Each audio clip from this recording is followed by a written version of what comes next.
What's going on, everybody? Mortem here, this time bringing you a video about Diablo 4's recent expansion, Vessel of Hatred. A large update covering both the base game as well as the actual paid content, which brings us back to the Karast jungle from Diablo 2 and the wider region that it is in, known as Nahantu. Alongside that, we see things like the addition of a new class called Spiritborn, etc. And, of course, the continuation of the story that the base game left off. Now, personally, I really enjoy the Diablo franchise, so I wanted to take a look at this particular one and talk a little bit about how I felt on everything it covers. And broadly speaking, I would say I think it actually puts the game in a pretty good spot once you look at the total picture, but a couple of notes to that is that one, I think this expansion actually made a pretty bad first impression for reasons we'll get into shortly, but also it mostly feels like a stepping stone rather than a destination, as this expansion yet again just sets up further plot developments that we don't actually see and are likely simply a teaser for whatever expansion they want to do next, which is the nature of these live service titles, which was one of my main complaints when the game originally released, is that while it was good when it released, there was nothing stopping them from changing these things and never really delivering what you would call a fully finished product. That's not so much a dig against Diablo 4 specifically, just the nature of live service type games. But while I did enjoy this overall ultimately, I mentioned that it gave a bad first impression. So what's that about? Well, a big portion of this is that it overhauls some progression systems, namely the level cap as well as the then further Paragon system. They reduced the level cap down to 60, at which point you transfer fully into Paragon, with your subsequent levels giving you those points endlessly as opposed to a cap previously.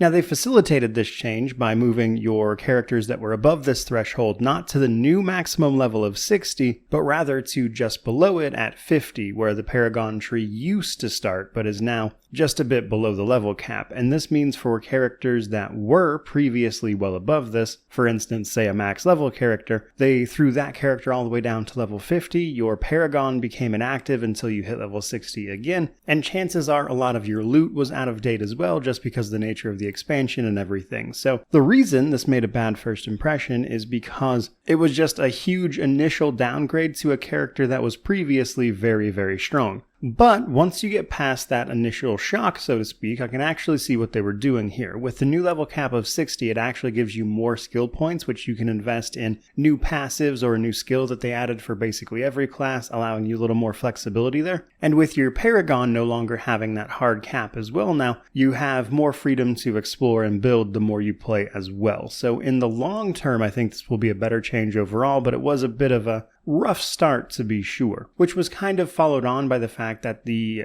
expansion starts its story with your character getting defeated in a cutscene basically, which then kicks off the rest of the storyline, which is always kind of annoying when that happens, but to top it off, it was done by just a random guy that you'll beat in a boss fight later, which is a footnote to the larger story and ultimately didn't even matter much, which felt particularly annoying to me as far as story beats go. But again, if you're willing to get past all of that, it does get better. So let's talk about some other things this does. We've got new difficulty tiers. So gone are World Tier 1 through 4, and now we have Normal through Penitent, basically, and then your subsequent Torment tiers. You unlock these by doing tasks, and the later ones especially are unlocked by reaching new depths in the Artificer's Pit, which again, with an already established character, did leave me a little awkwardly paced at moments, because without my Paragon and all of my items needing updated, and the fact that the higher difficulties weren't even unlocked right away, I had to mess around with exactly where I wanted to be here until I got all of my Paragon back at level 60, at which point I suddenly jumped way back up to where I was. But these new difficulty tiers will, of course, allow you to continue to find a challenge even once you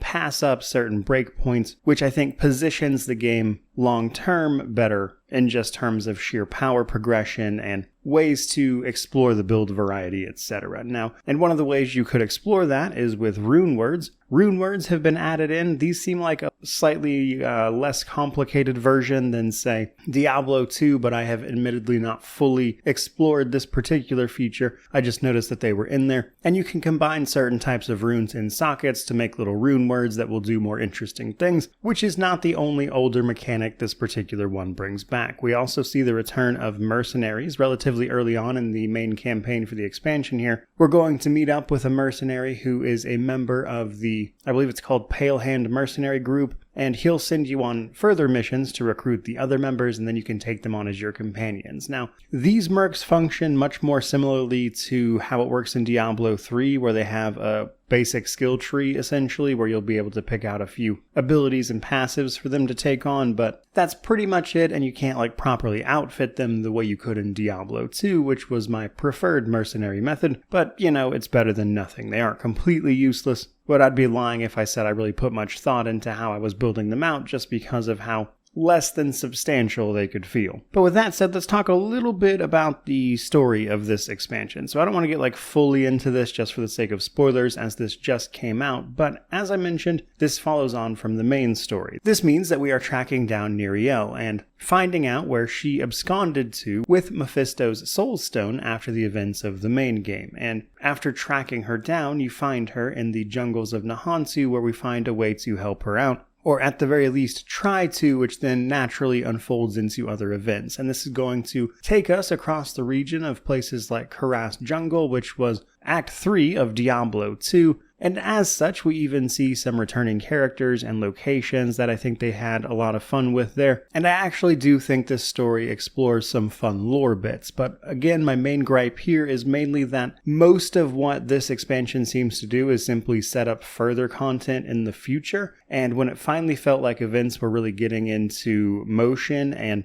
things were about to happen, suddenly the main campaign is over, and I'm clearly waiting for another expansion to see the rest of it, which didn't feel great. Though, admittedly, I do think they did a good job of that setup, because some of the lore topics they explored there were of great interest to me because of my interest in the franchise. Next up, though, let's talk a little bit about that new class, the Spiritborn. So, I think this class is fine overall, but I'd be lying if I said it spoke to me personally, and that is because the Spiritborn seems to take on animalistic aspects and combines them into martial arts in a way that to me feels way too much like a druid to feel truly interesting, because we already have a druid, and honestly I think the druid's shape-shifting forms are more interesting than these animalistic aspects that the Spiritborn is taking on. So the class fantasy here just doesn't quite ring true for me. That said, having played around with it a bit, I did actually enjoy it, so it's mostly a matter of preference, I would say. Now, I know a lot of people were hoping for the Paladin, myself included, especially because the area that we are exploring has deep ties to the Zakarum faith and the Paladins there. So speaking for myself at the very least, I think Spiritborn is a cool enough idea. It's just that if I wanted to play an animal and nature-based motif as I ripped things to shreds, I would just go druid every time personally. But in all fairness, I'm going to go druid like every other time anyway, so fair enough, I suppose. Broadly, it seems fun enough for what it is. Now, I did want to speak a little bit about the region as well. So after you beat the main campaign, you can complete a few other quests to tie in some of the main overworld activities into the Nahantu region and sort of connect them, as well as find out some new activities you can get up to, such as the Undercity districts, which provide a new sort of in-game content with these little time challenges you can take on in any individual district, which was a neat little addition. And then there's all the standard overworld stuff you could always do, but in this new region, which is comprised of the main jungle and drier, rockier areas out to the east.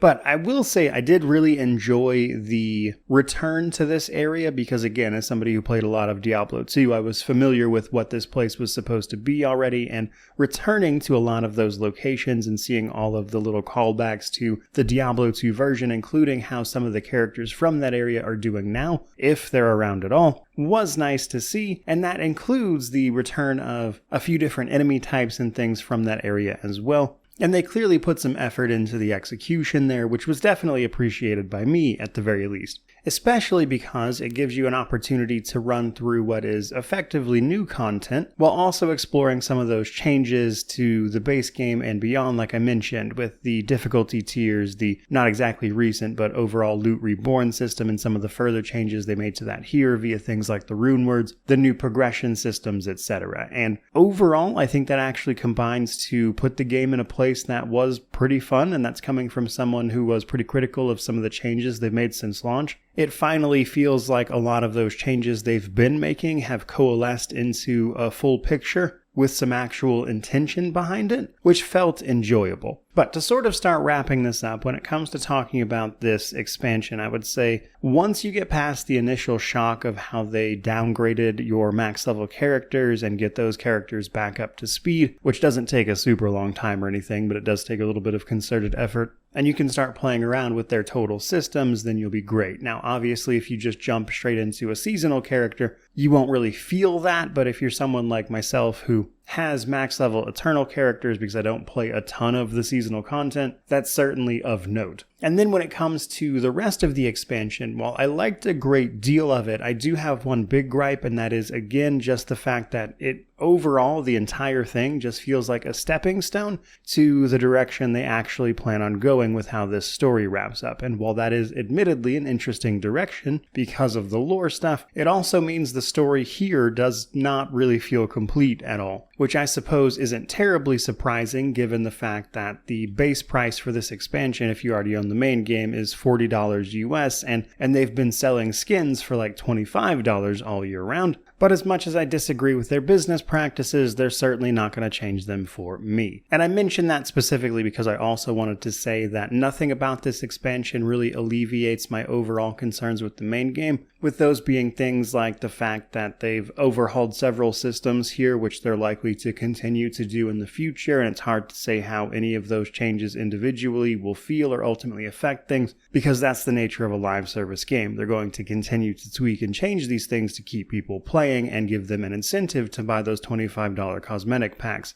And so long as that continues to be the case, they will make sure that this game is in fact never done. Again, not specific to Diablo 4, that's just the nature of a live service game. And none of that has changed. But this is honestly a pretty good expansion, and I had fun with it, and I'd go so far as to say there was clearly some passion and effort put into it, which is just about everything I've got to say about this particular one. So hopefully you enjoyed all that rambling, and if you'd like to do some of your own, certainly leave it down in the comment section below, which of course means to like, comment, subscribe, all that YouTube jazz. But regardless of any of that, truly, just thank you so much for watching. I really do appreciate it. May you wander in wisdom and have an amazing day.